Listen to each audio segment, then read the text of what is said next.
अगर आपको एक रिस्पॉन्सिबिलिटी दी जाती है कि आपको एक पर्सन को चूज़ करना है और आपके चूज़ करने के बाद उसी पर्सन को एज अ पीएम अपॉइंट किया जाएगा, तो आप उस पर्सन को, उस कैंडिडेट को चूज़ करने के लिए उसके अंदर किन किन फैक्टर्स को ध्यान रखोगे, जिसके बेसिस पर आप एक आइडल कैंडिडेट को चूज़ करोगे। तो वो क्या क्या फैक्टर हो सकते हैं। यहाँ पर भी इलेक्शन में वोटिंग करने के लिए हमें वो सारे फैक्टर्स कंसीडर करने चाहिए जो कि हम एक आइडल कैंडिडेट में देखते हैं, जो कि आगे चलकर एक अच्छी गवर्नमेंट को फॉर्म कर सकता है और कंट्री के ग्रोथ एंड डेवलपमेंट में कंट्रीब्यूट कर सकते हैं। तो वो सारे फैक्ट डिस्कस करने से पहले हम डिस्कस करते हैं इंडिया के कुछ इलेक्टोरल फैक्ट के बारे में। So let's start it. तो इंडिया वर्ल्ड की सबसे पॉपुलस कंट्री है। तो वर्ल्ड की पॉपुलेशन का 16% या मोर देन 17% है। पॉपुलेशन के साथ इंडिया मोर देन 7 डिकेड से डेमोक्रेटिक पॉलिटिकल स्ट्रक्चर को फॉलो कर रहा है। तो हमारी जो रिस्पॉन्सिबिलिटी है वो यहाँ पर और बढ़ जाती है कि हम अपने इलेक्शंस को फेयर, ट्रांसपेरेंट और ऑथेंटिक बनाने के लिए सही फैक्टर्स को ध्यान में रखिए, एक आइडल कैंडिडेट को चुनें। तो अब कुछ हम इलेक्टोरल फैक्ट देखते हैं। हमारे पास 2024 के जनरल इलेक्शन के लिए 968 मिलियन एलिजिबल वोटर्स हैं और ये एक बहुत बड़ा परसेंटेज है। इसके साथ साथ 497 मिलियन मैन वोटर्स हैं, 471 मिलियन वुमेन वोटर्स हैं एंड साथ के साथ 197 यंग वोटर्स हैं एंड साथ के 0.1% जो है वो centenarian voter and 18 million first time voters हैं।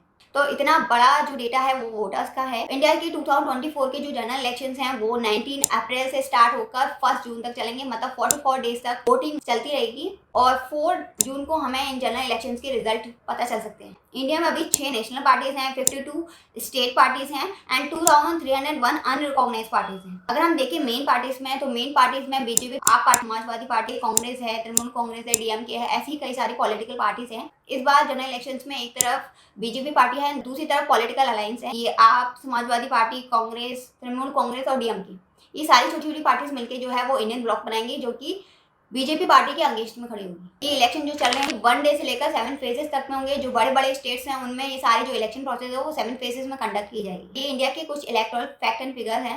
अब हम देखते हैं भी सुटेबल कैंडिडेट में आप क्या क्या चीज़ देखेंगे। उसके लिए फर्स्ट पॉइंट है alignment with values and belief. तो आप जिस भी कैंडिडेट के लिए वोट करना चाहते हैं उसकी वैल्यूज और बिलीफ कैसे हैं और उसकी वैल्यूज और बिलीफ कहाँ तक अलाइन, कहाँ तक आपकी वैल्यूज और बिलीफ से मैच करते हैं। अगर उस कैंडिडेट जिसको आप अभी कंसिडर कर रहे हैं वोट करने के लिए, अगर उसकी बिलीफ और वैल्यूज आपकी बिलीफ और वैल्यूज से मैच नहीं करते हैं तो फिर वो कैंडिडेट आपके लिए या कंट्री के लिए सुटेबल कैंडिडेट नहीं हो सकता है। एजुकेशन सेक्टर पर reform in education, employment, inflation, women empowerment, skill India, इन सभी चीज़ों पर देख सकते हैं कि वो पर्सन इन सभी मुद्दों पर कैसी कैसी राय रखता है, कैसे बिलीफ हैं उसके, कैसी वैल्यूज़ हैं, वो आपको उसकी वैल्यूज और बिलीफ पता चलते हैं। Next one is the platform, policies, mission, vision and manifesto. हर एक पॉलिटिकल पार्टी जो भी जिस भी कैंडिडेट को चुनती है एक पर्टिकुलर स्टेट या एक पर्टिकुलर एरिया के लिए, वो उस कैंडिडेट के बारे में ऑफिशियल इन्फॉर्मेशन प्रोवाइड करती है कि कोई पॉलिटिकल पार्टी इलेक्शन लड़ती है तो वो जिस भी कैंडिडेट को सिलेक्ट करती है वो उन सभी कैंडिडेट के बारे में ऑफिशियल इन्फॉर्मेशन प्रोवाइड करती है अपने ऑफिशियल प्लेटफॉर्म पर। तो उस ऑफिशियल प्लेटफॉर्म पर जाकर आप जिस भी कैंडिडेट के बारे में चाहें इन्फॉर्मेशन ले सकते हैं कि पॉलिटिकल, पर्सनल, प्रोफेशनल, उसकी एजुकेशन, करियर, ये सारी चीज़ें को आप रीच कर सकते हैं। साथ ही साथ आप उस पॉलिटिकल पार्टी के मैनिफेस्टो को चेक कर सकते हैं कि उन्होंने अपने मैनिफेस्टो में क्या क्या प्रॉमिस किए हैं, लास्ट के मैनिफेस्टो जो आए थे उन्होंने क्या क्या प्रोमिस किए थे और कितने उन्होंने प्रोमिस को पूरा किया है। एंड साथ के साथ आप उनके विजन को देख सकते हैं कि अपने मैनिफेस्टोज में, अपने मिशंस में, विजन्स में उन्होंने क्या कम्युनिकेट किया, अपने डिफरेंट कॉन्फ्रेंसेस में, अपने डिफरेंट कैंडिडेट स्पीच में उन्होंने क्या क्या बताया है और लास्ट स्पीच में लास्ट उन्होंने जो बोला था वो उन्होंने फुलफिल किया है कि नहीं। तो आप इस तरह से उनकी पॉलिसी, विजन, मिशन, इन सबको इवैल्यूएट कर सकते हैं। तो आप ये सारे ऑफिशियल डेटा को भी चेक कर सकते हैं। कंपैरेटिव स्टडी करना चाहें तो आप पार्टीज के लास्ट मैनिफेस्टोज को भी कंपैरेटिव एनालिसिस कर सकते हैं, देख सकते हैं कि कोई पॉलिटिकल पार्टी या कैंडिडेट को आप इस बार चूज करना चाहते हैं तो लास्ट ईयर अगर वो पावर में थी तो उन्होंने अपने मैनिफेस्टोज के कितने प्रोमिस को फुलफिल किया है, कितने रह गए हैं, वो पब्लिक की डिमांड को किस तरीके से कंसिडर करते हैं और कितना फुलफिल करते हैं। So next one is the endorsement. Endorsement से मतलब है कि किसके द्वारा बैकअप है।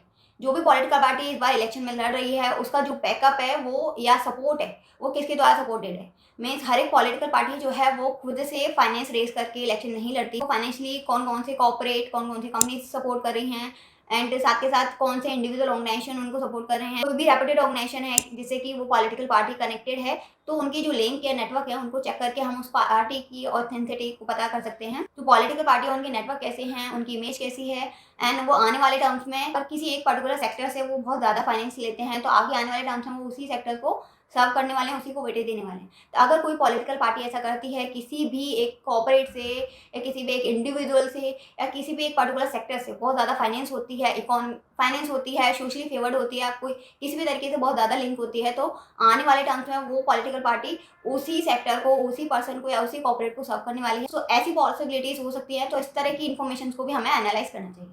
Next one is the media coverage. हम मीडिया कवरेज को भी चेक कर सकते हैं। मीडिया भी हमारे लिए काफ़ी इन्फॉर्मेशन को कवर करता है, तो हम मीडिया की जो कॉन्फ्रेंसेस होती हैं, जो कैंडिडेट स्पीच होती हैं, और साथ ही साथ मीडिया जो भी एनालिसिस करते हैं उन सबको भी चेक कर सकते हैं। हम टोटली मीडिया के ऊपर रिलाई नहीं कर सकते, बट डिफरेंट सोर्सेज है, हम उन सबको रिलाई करके अपना एनालिसिस या वैल्यूएशन कर सकते हैं। नेक्स्ट पॉइंट है attitude of that political party towards different complex situation.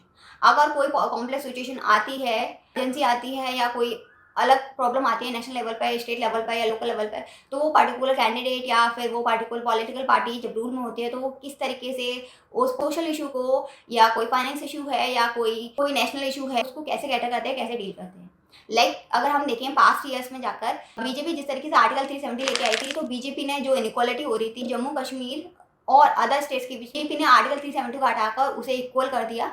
तो ये काफ़ी पॉजिटिव इम्पैक्ट था। 370 को इतनी अच्छी इफेक्टिवली इंप्लीमेंट किया गया कि उसके कोई नेगेटिव कॉन्सिक्वेंसेज नहीं आए। और भी डिफरेंट सिचुएशन है, लाइक मणिपुर वॉयलेंस को गवर्नमेंट ने अच्छी तरह से कैटर नहीं किया। एंड साथ ही साथ इलेक्टोरल बॉन्ड स्कैम्स, बीजेपी के टाइम पर ही क्या है, इलेक्टोरल बॉन्ड बिल्स आए थे, इलेक्टोरल बॉन्ड से रिलेटेड बिल्स को पास किया गया था, ये इंप्लीमेंट हुआ, सभी पॉलिटिकल पार्टीज के फेवर में था। बिल के आने के बाद कई सारे स्कैंडल्स हुए, कई सारे फ्रॉड सामने आए, जो कि काफ़ी नेशनल और काफ़ी बड़े बड़े थे। तो ये भी एक नेगेटिव इम्पैक्ट था। फार्मर्स ने जाके प्रोटेस्ट किया, एंड इससे पहले भी 2020 से पहले, कोविड से पहले भी फार्मर प्रोटेस्ट कर रहे थे। तो इस तरह से बहुत बड़ी फार्मर प्रोटेस्ट देखने को मिली बीजेपी के इस 2 टर्म में।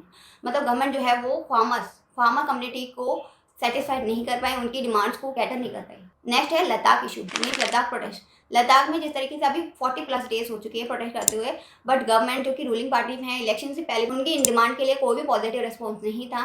मीन्स इतनी दिन की 40 डेज प्लस की प्रोटेस्ट हो चुकी है, बट फिर भी गवर्नमेंट ने उनके लिए कोई स्टेटमेंट इशू नहीं किया है, कोई डायरेक्ट आंसर नहीं किया किसी भी चीज़ का। लद्दाख के साथ साथ ऐसे ही कई और भी स्टेट्स में और भी रीजन लेवल पर ऐसे प्रोटेस्ट हो चुकी हैं, but government in regional issues को जो है वो सीधे सीधे इग्नोर कर रही है। तो ये सारी चीज़ों को हम एनालाइज कर सकते हैं एक एफिशिएंट कैंडिडेट को चुनने से पहले, एक पॉलिटिकल पार्टी को चुनने से पहले। And next one is the leadership skill. Leadership skill एक लीडर में होना ज़रूरी है, और जब हम एक नेशनल लीडर की बात करें तो ये काफ़ी ज़रूरी हो जाता है कि लीडरशिप स्किल्स उस पार्टिकुलर कैंडिडेट में हो, तो उस पॉलिटिकल पार्टी के लीडर्स में होनी चाहिए जिसको हम चूज करने वाले हैं। कम्युनिकेशन स्किल होना चाहिए, इंक्लूसिविटी होनी चाहिए, ट्रांसपेरेंसी होनी चाहिए, एंड साथ ही साथ डिसिसिवनेस होनी चाहिए कि वो टफ सिचुएशन में भी टफ डिसीजन ले सके, सबको एक साथ लेके चल सके। तो ये सारी की सारी स्किल्स एक लीडर में होनी चाहिए, जिससे कि वो एक इतनी बड़ी कंट्री बिलियंस ऑफ लोगों को लीड कर सके। पार्टी के परफॉर्मेंस को मेजर करना, उसको कंपेयर करना इतना कॉम्प्लेक्स काम नहीं है अगर हम इसे डेली बेसिस पे या फिर एक रेगुलर बेसिस पे अगर उनकी परफॉर्मेंस को एनालाइज करें।